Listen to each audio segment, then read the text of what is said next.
السلام علیکم ورحمۃ اللہ وبرکاتہ وبہ نستعین اما بعد۔ ناظرین کرام، آپ کے بیچ، آپ کے روبرو ایک خاص عمل اور خاص وظیفہ لے کر آیا ہوں۔ ہم اور آپ جانتے ہیں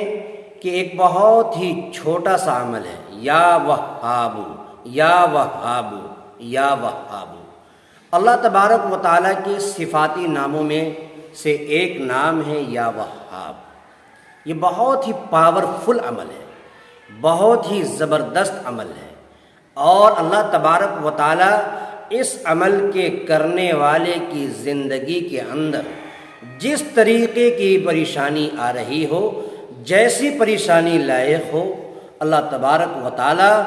اس پاورفل اور اس صفاتی نام کے ورد کرنے کی وجہ سے تمام مشکلات کو جو ہے حل فرما دیتا ہے۔ اگر کوئی شخص یہ چاہتا ہے کہ ہم اس عمل کو کریں، کوئی شخص یہ چاہتا ہے کہ ہماری زندگی میں پریشانی نہ ہو، ہمارے فقر و فاقہ دور ہو، تنگ دستی اور مصیبت دور ہو، رزق کا مسئلہ آسان ہو اور روزگار کا مسئلہ آسان ہو، اس کے لیے آج میں یہ خاص عمل اور خاص وظیفہ دے کر جا رہا ہوں، جسے آپ کریں گے تو انشاءاللہ آپ کی تمام مشکلیں آسان اللہ تبارک و تعالیٰ کر دیں گے۔ طریقہ کیا ہے پڑھنے کا؟ تو اگر کوئی شخص ارادہ رکھتا ہے تو چاشت کی نماز پڑھ لینے کے بعد،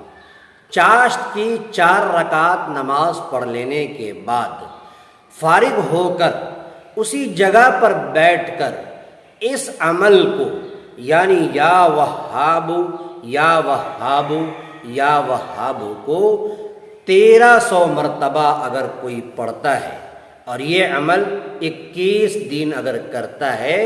تو اللہ تبارک و تعالیٰ اس عمل کی اور اس ورد کی بدولت، اس ورد کے کرنے کی وجہ سے اللہ تبارک و تعالیٰ اس کی تمام مشکلات کو آسان کر دیتا ہے۔ اللہ تبارک و تعالیٰ فقر و فاقہ کو دور کر دیتا ہے، باری تعالیٰ تنگ دستی اور مصیبت سے نجات دلاتا ہے، اور روزگار کا مسئلہ ہو، رشتے کا مسئلہ ہو، دنیا کے کسی بھی مسائل کا مسئلہ ہو، اللہ تبارک و تعالیٰ اس عمل کی برکت سے اسے دور کر دیتا ہے۔ امید ہے کہ آج کا یہ وظیفہ، آج کا یہ عمل ہمیں اور آپ کو کارآمد ثابت کرے گا، اور اللہ تبارک و تعالیٰ اس سے ہمیں اور آپ کو بھرپور فائدہ دے گا۔ السلام علیکم ورحمۃ اللہ۔